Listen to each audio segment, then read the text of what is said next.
3 hari. Itulah berapa lama toko kelontong Anda bertahan jika truk diesel berhenti beroperasi hari ini. Anda mungkin berpikir pemerintah punya rencana cadangan, nyatanya tidak. Pejabat sudah menguras 172 juta barrel dari cadangan minyak strategis Amerika Serikat pada awal tahun 2026. Sekarang cadangan itu berada di level terendah sejak tahun 1983 dan mereka mengisinya kembali dengan kecepatan yang jauh lebih lambat daripada saat mereka mengurasnya. Cadangan minyak darurat Amerika kini lebih tipis daripada yang pernah ada dalam lebih dari 4 dekade terakhir. Dan sementara rak-rak akan kosong hanya dengan satu gangguan saja, perusahaan minyak terbesar di dunia justru ambil untung. Bayangkan Anda masuk ke dalam sebuah toko kelontong di tengah salah satu kota terbesar dan tersibuk di dunia, namun yang Anda temukan hanyalah rak-rak kosong. Tidak ada roti, tidak ada susu, tidak ada buah-buahan. Sekarang bayangkan skenario yang sama terjadi di seluruh dunia. Di New York, London, Tokyo, toko-toko yang biasanya ramai dan penuh dengan bahan makanan kini kosong melompong. Kedengarannya seperti adegan dari film bencana Hollywood, dunia pasca apokaliptik tanpa harapan. Masalahnya, kenyataan itu mungkin lebih dekat daripada yang Anda sadari. Karena inilah yang akan terjadi jika sistem logistik yang sangat penting namun sangat rapuh yang menopang pusat-pusat kota besar tiba-tiba runtuh. Ini dikenal sebagai sistem just in time. Dan setelah Anda memahaminya, pandangan Anda tentang bagaimana kota-kota besar berfungsi mungkin akan berubah selamanya.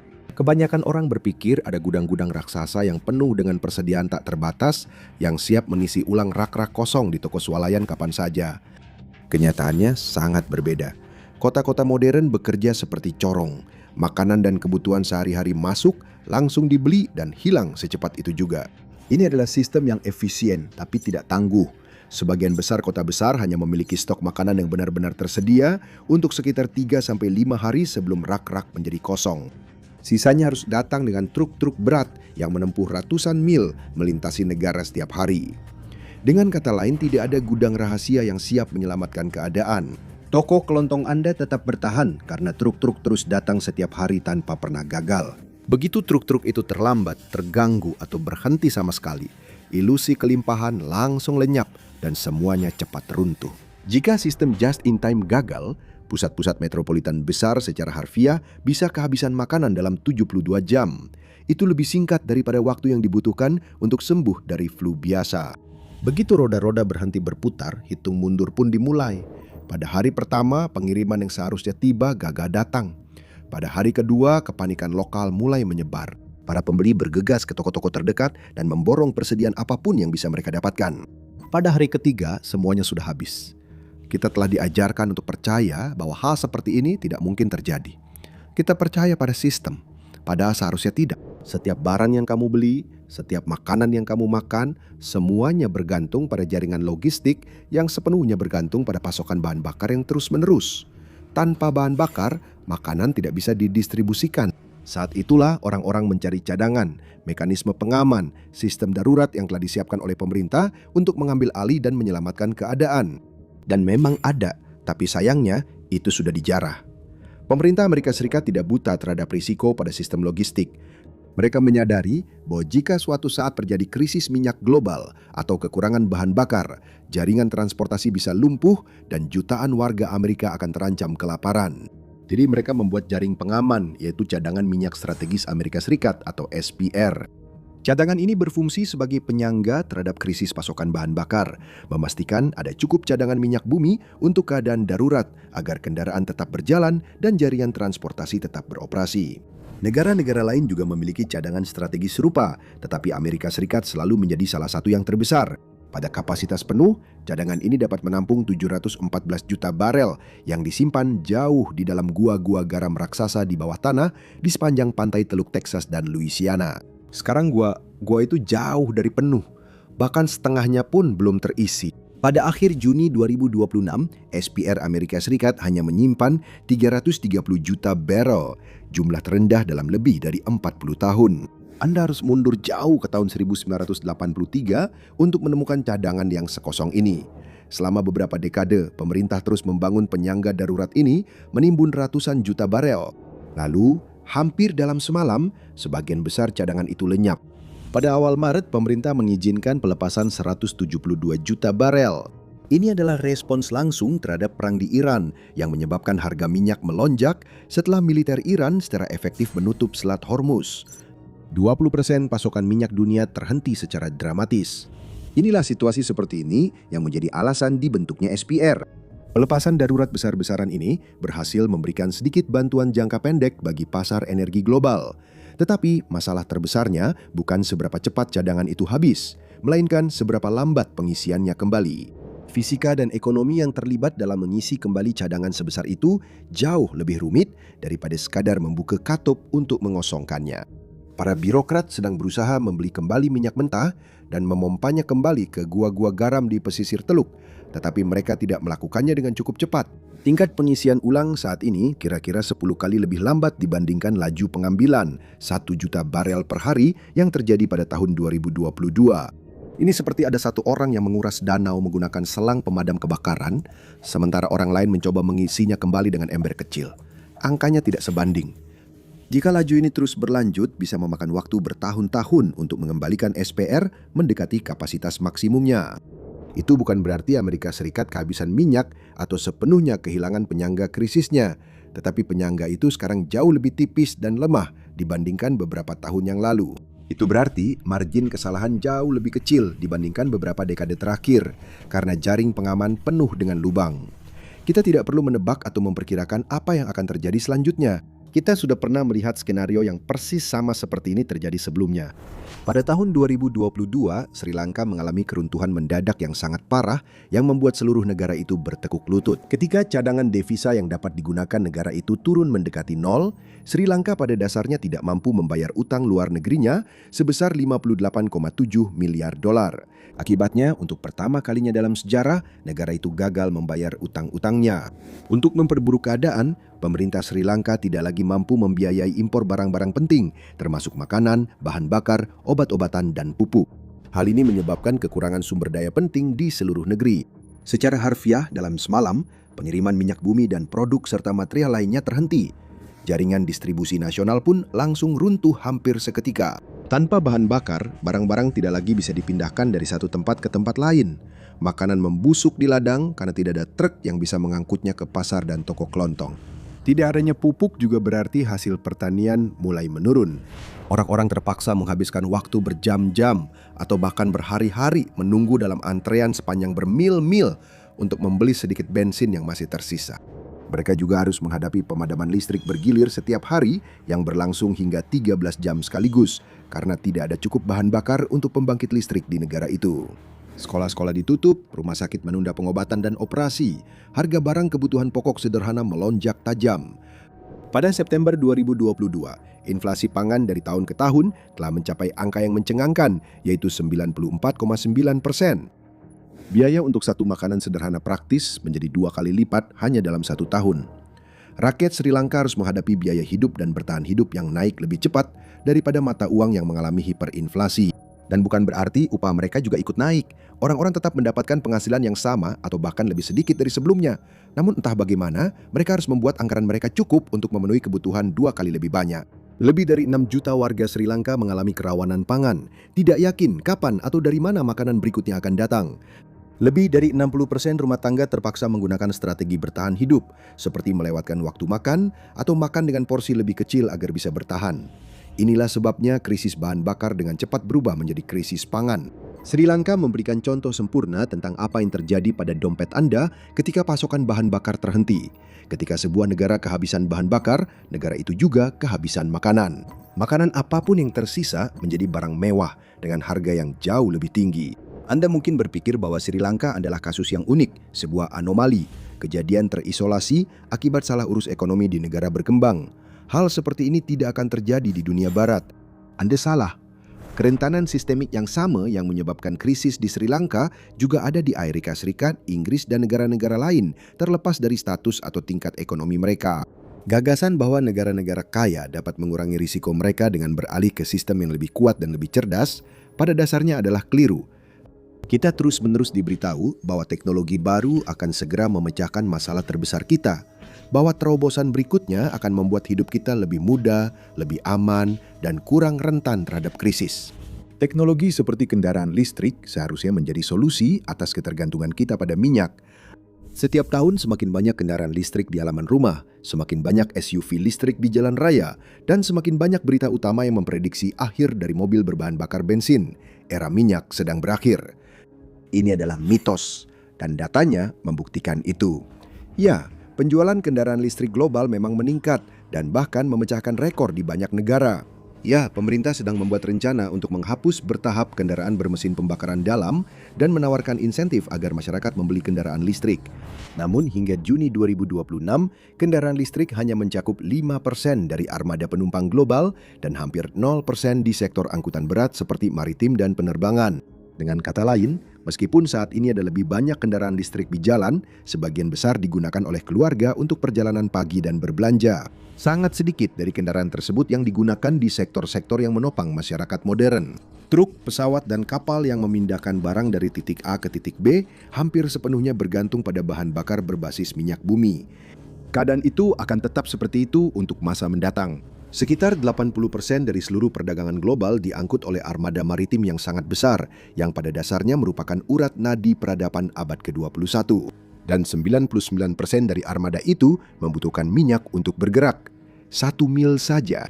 Kapal kargo membutuhkan bahan bakar berbasis minyak bumi, seperti heavy fuel oil atau HFO dan marine gas oil MGO dalam jumlah yang sangat besar.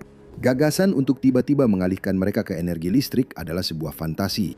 Tidak ada teknologi baterai yang ada saat ini yang cukup besar atau cukup kuat untuk memungkinkan raksasa-raksasa ini melakukan perjalanan melintasi samudera. Batasan yang sama juga berlaku di udara.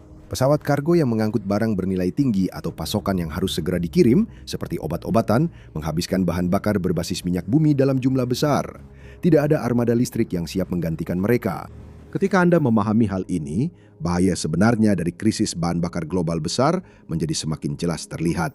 Kehabisan minyak secara total pada dasarnya adalah tombol hapus bagi ekonomi global seperti yang kita kenal. Jika minyak berhenti mengalir, semuanya berhenti bergerak. Meningkatnya popularitas kendaraan listrik tidak berpengaruh terhadap hal itu. Itu berarti sistem logistik yang kita andalkan harus bersaing untuk mendapatkan pasokan minyak yang semakin menipis.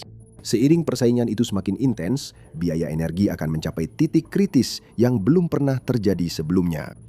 Analis energi dan pakar keuangan seperti Goldman Sachs sering membicarakan ambang ketika permintaan mulai runtuh.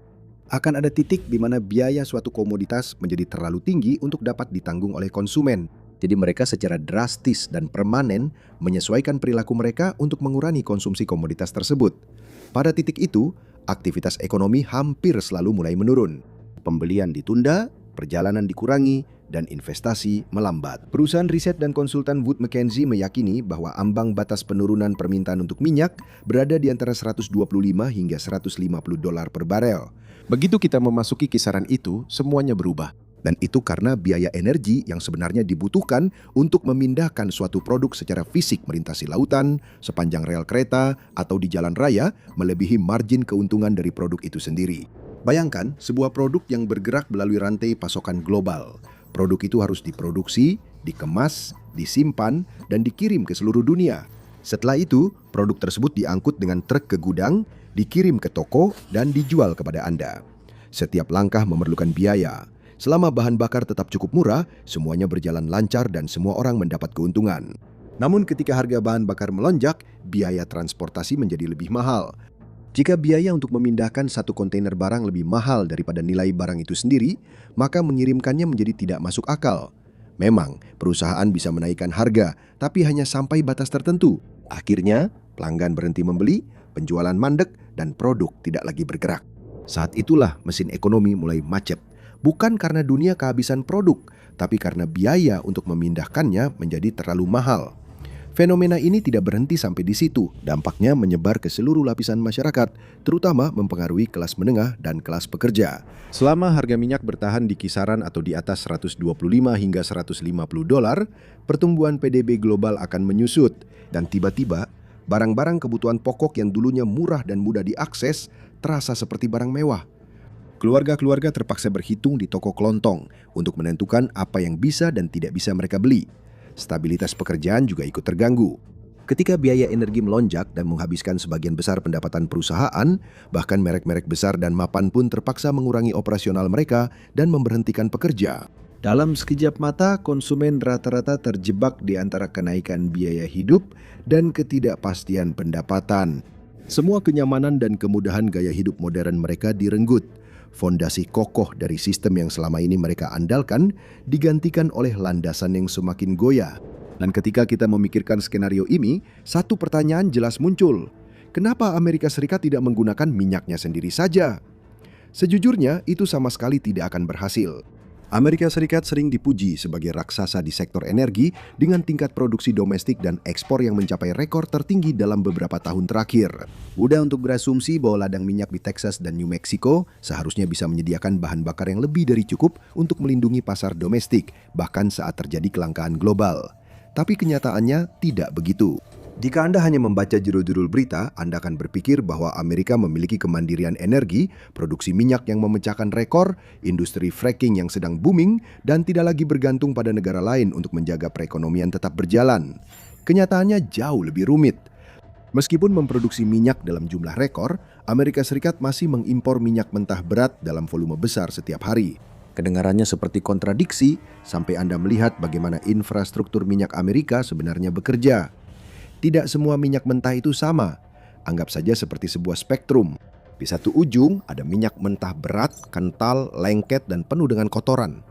Mengubahnya menjadi bahan bakar seperti bensin dan solar membutuhkan kilang besar dan kompleks. Di ujung lainnya ada minyak mentah ringan yang jauh lebih encer dan lebih mudah diproses. Ini bukan hanya tingkatan berbeda dari produk yang sama. Mereka memiliki sifat yang berbeda, membutuhkan proses penyulingan yang berbeda, dan tidak selalu bisa saling menggantikan. Disinilah masalahnya muncul. Industri kilang bernilai miliaran dolar di Amerika Serikat dirancang dan dioptimalkan untuk menangani minyak mentah berat dan asam. Itu masuk akal pada saat itu, karena pasar energi global sangat bergantung pada impor jenis minyak ini dari wilayah seperti Timur Tengah dan Amerika Latin. Namun saat ini, revolusi fracking di Amerika menghasilkan minyak mentah ringan dan manis dalam jumlah besar dari formasi serpih. Tapi infrastrukturnya tidak dibangun untuk itu. Mencoba mengolah minyak mentah ringan dan manis di fasilitas yang dirancang untuk minyak berat dan asam itu, seperti menuangkan bensin tanpa timbal ke mesin diesel dan berharap hasilnya sama baik, itu tidak akan berhasil. Bahan bakar dan fasilitasnya benar-benar tidak cocok. Karena hal ini, Amerika Serikat terjebak. Mereka harus terus mengekspor jutaan barel minyak ringan rendah sulfur domestiknya setiap hari ke pasar-pasar di seluruh dunia. Sementara itu, Amerika juga harus mengimpor jutaan barel tambahan minyak berat asam dari mitra internasionalnya hanya untuk menjaga agar pompa-pompanya tetap beroperasi. Dengan kata lain, ledakan fracking tidak memberikan kemandirian energi apapun. Itu justru membuat ketergantungan yang sudah ada menjadi semakin rumit. Perusahaan minyak yang berada di puncak rantai makanan tahu akan hal ini. Mereka bisa melihat keterbatasan pada infrastruktur mereka. Mereka bisa melihat masalah yang ditimbulkan oleh hal ini. Jadi apa yang sebenarnya mereka lakukan untuk mengatasinya? Orang-orang membayangkan merek-merek minyak besar ini sangat ingin mempertahankan era minyak bumi dengan cara apapun. Mereka menolak untuk menerima bahwa dunia sedang bergerak menuju sumber energi yang lebih bersih dan berkelanjutan. Dan memang ada benarnya juga, perusahaan minyak memang haus uang. Mereka berusaha keras untuk mengeruk setiap tetes keuntungan yang bisa mereka dapatkan. Tapi bukan karena mereka ingin menghentikan transisi atau berpikir bahwa mereka bisa terus menjual minyak tanpa batas waktu. Mereka tahu waktu mereka terbatas. Itulah sebabnya mereka sedang merencanakan strategi keluar mereka. Ikuti saja aliran uangnya. Perusahaan besar seperti Shell dan BP sedang mendanai proyek penangkapan karbon, membangun infrastruktur energi alternatif, dan mempersiapkan diri untuk apa yang akan datang selanjutnya.